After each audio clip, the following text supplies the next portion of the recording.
کہ ایک ٹاپو میں رہنے والا بھی چاند کی صورت دیکھ کے بتا دے گا آج فلانی تاریخ. تو اسی واسطے اسلام نے سولار کیلنڈر کو چھوڑ کر کے لونار کیلنڈر اسی واسطے رکھا ہے کیونکہ اسلام یونیورسل مذہب ہے اور ہر زمانے کے اندر ہر جگہ سہولتیں یکساں کبھی نہیں رہی ہیں. سمجھ میں آیا؟ اور یہ اسلام پسند نہیں کرتا کہ آپ کے واسطے سسٹم دوسرا ہونا چاہیے اس لیے کہ آپ پڑھے لکھے ہیں اور ان کے واسطے سسٹم دوسرا ہونا چاہیے کہ یہ بے پڑھے لکھے ہیں. آپ کے واسطے سسٹم دوسرا ہونا چاہیے اس لیے کہ آپ مالدار ہیں، ان کے واسطے سسٹم دوسرا ہونا چاہیے اس لیے کہ وہ غریب ہیں. یہ نہیں ہوگا.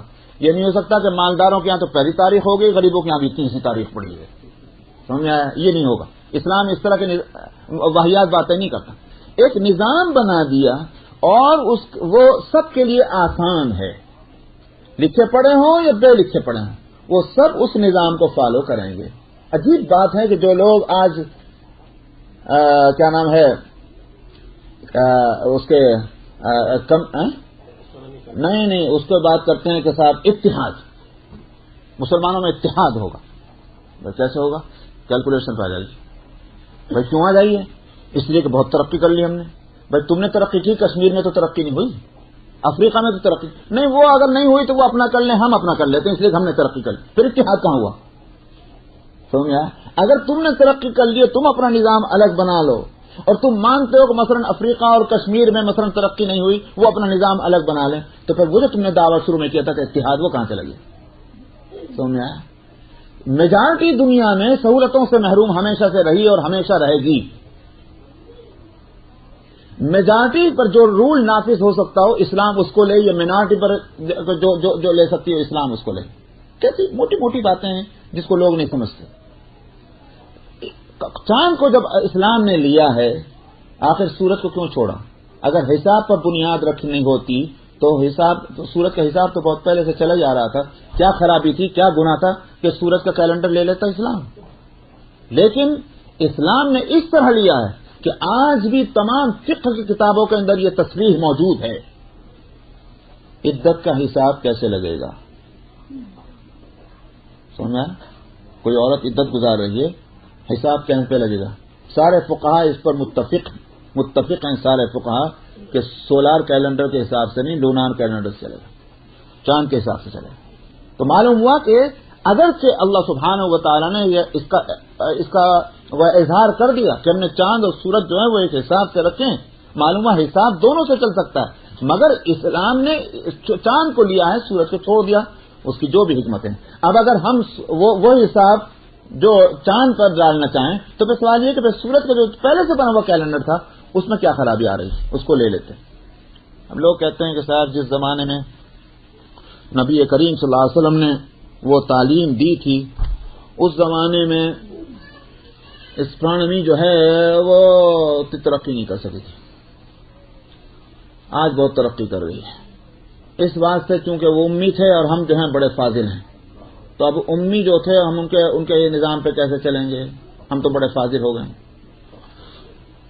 میں کہتا ہوں کہ فاضل کہنے والا جو ہے اپنے آپ کو، وہ اتنی بات نہیں سمجھتا کہ اس زمانے کے اندر اسٹرانومی، چاند سے متعلق، کہ چاند کب پیدا ہوگا، کنجنکشن کب ہوگا، آج جتنا پرفیکٹ ہے آج سے 8000 سال پہلے بھی اتنا ہی پرفیکٹ تھا. پوچھ لی جا کر اسٹرانومر سے، اتنا ہی پرفیکٹ تھا. کیا چیز کہہ رہا ہوں؟ کنجنکشن، یعنی چاند اور سورج اور زمین جب ایک لائن میں آ جاتے ہیں اور چاند جب نظر نہیں آتا اور اس کے بعد جب وہ حسابی لحاظ سے اب آگے بڑھتا ہے، اس کا نام ہے وہ جس کو نیو مون کہتے ہیں. وہ کنجنکشن جو ہے وہ اس کو عربی میں محق کہتے ہیں، میم ہے قاف، اور انگلش میں اس کو کنجنکشن کہتے ہیں. ہمارے یہاں کہتے ہیں نیو مون کا لفظ. یہ حساب نیو مون کب ہوگا؟ یہ ہزاروں سال سے ہے. پوچھ لیجیے، اور پرفیکٹ تھا، کوئی اس میں چینجنگ آج نہیں آئی.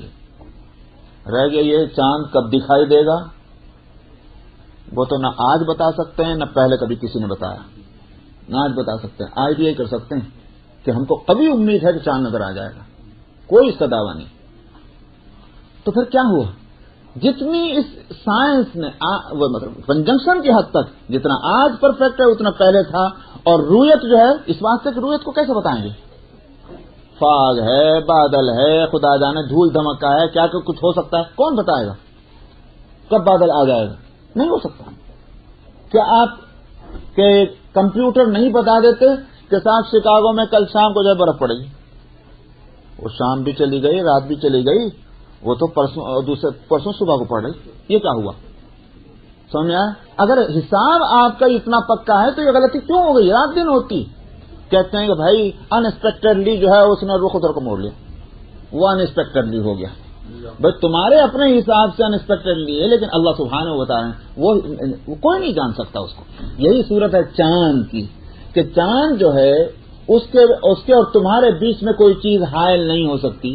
اس کو کون بتائے گا؟ کوئی نہیں بتا سکتا.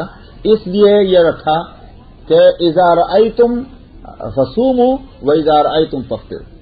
جب تم اس کو دیکھ لو روزہ شروع کر دو, جب تم اس کو دیکھ لو چھوڑ دو. اس میں کیا پریشانی ہے؟ اگر اس میں پریشانی ہو رہی ہوگا نا صاحب بالکل نہیں دیکھ سکتے تو مصیبت ہے کہ بھائی چلو بھائی کوئی اور. لیکن جب سب سے آسان راستہ یہی ہے دیکھ لو شروع کر دو اور دیکھ لو کھول دو. اچھا بھائی 30 دن ہو گئے مگر نظر ہی نہیں آ رہا, تو یہ بھی کہہ دیا کہ 30 کے 31 نہیں ہوتے. جب 30 دن پورے ہو گئے تم اگلا دن جو ہے پہلے کر لو. کتنا آسان تھا. تو کہتے ہیں نہیں صاحب یہ بہت مشکل ہے, یہ آسان ہے, اس کا تو ہمارے پاس کوئی علاج نہیں. سمجھ میں آیا؟ مشکل کو آسان کہنا اور آسان کو مشکل کہنا تو وہ تو وہی ہوا کہ جو آپ کا حسن کرشمہ ساز کہے, بس وہی ہے. سمجھ میں آیا؟ تو یہ اصل مسئلہ ہے. تو فرمایا کہ والقمر, اور چاند جو ہے ہم نے اس کی منزلیں مقرر کر دی یہاں تک کہ وہ لوٹ کر کے پھر کھجور کی پرانی شاخ کے جیسا ہو جاتا ہے. فرمایا للشمس ينبغي لها ان تدرك القمر, نہ تو سورج کی یہ مجال ہے کہ وہ چاند کو جا دب پکڑے, یعنی پہنچ جائے. مطلب کیا کہ اس کے ٹریک میں گھس جائے. نتیجہ اس کا کیا ہوگا کہ بھائی وہ چاند کی روشنی اور چاند کی جو ہے وہ موسم وہ سارے متاثر ہوں گے, اس کا اثر آپ کے اوپر بھی پڑے گا. اور وَلَلَّيْلُ سَابِقُ النَّهَارِ, اور نہیں یہ ہو سکتا ہے کہ جو حساب مقرر کر دیا اس سے پہلے رات آ گئی یا اس سے پہلے دن آ گیا, بلکہ دن اور رات کا جو ٹائم ٹیبل مقرر ہے اس میں 1 منٹ کا فرق نہیں آتا. اور فرمایا وَكُلٌّ فِي فَلَكٍ يَسْبَحُونَ, یہ کس طرح سے ہر ایک جو ہے وہ اپنے فلک میں اپنے مدار میں تیر رہا ہے. یہ لفظ یسبحون جو قرآن نے کہا, ورنہ تو صاحب یونان کے جو فلسفی تھے وہ تو یوں کہتے تھے کہ چوتھے آسمان پہ تو وہ ہے, تیسرے آسمان پہ وہ ہے, 5ویں پہ وہ ہے. وہ آسمانی کہے چلے جا رہے تھے. سمجھ میں آیا؟ وہ تو ایسا لگتا تھا کہ جیسے وہ اس کے اندر ٹاورس ہے, جس طرح سے یہ ٹیوب اس کے اندر چھت کے اندر لگی ہوئی ہے. تو لوگوں کا تصور کیا تھا پہلے کہ چاند اور سورج اسی طرح سے آسمانوں سے چپکے ہوئے ہیں. قرآن نے آ کر کہا یسبحون, سبح یسبحو کہتے ہیں جیسے پانی کے اندر کوئی چیز تیر جائے, ہوا کے اندر جس طرح کوئی چیز تیر جائے. معلوم ہوا کہ یہ کسی آسمان سے جڑے ہوئے نہیں ہے, بلکہ یہ فضا کے اندر اللہ سبحانہ و تعالیٰ نے جس طرح سے ایک جاندار چیز کسی سیال لیکوڈ چیز کے اندر تیر جاتی ہے, اس طرح چاند اور سورج تیر رہے ہیں یسبحون. اور پھر وہاں ٹریک بنا رکھا, سمجھ میں آیا, اس میں کہ نہ ادھر چلے نہ ادھر چلے, لائن اس کے ہوائی جہازوں کے ٹریک بنے ہوئے ہیں. لیکن آپ یقین کر لیں کہ 1-2 میل کا فاصلہ ہو جاتا, فرق پڑ جاتا ہے. 1-2 میل کا فرق پڑ جاتا ہے, بلکہ اور بعض اس سے زیادہ بن جاتا ہے. پھر اس کو وہ اینگل ٹھیک کرنا پڑتا ہے. سمجھ میں آیا؟ لیکن اللہ سبحانہ و تعالیٰ نے یہ نہیں رکھا ارے وہ سورج سے ادھر چلا گیا پکڑو پکڑو پکڑو, یہ نہیں ہوتا. سمجھ میں آیا؟ اس کا ایک ٹریک ہے, فضا کے اندر ہے, اور اس میں 1 سیکنڈ کا فرق نہیں آ رہا ہے.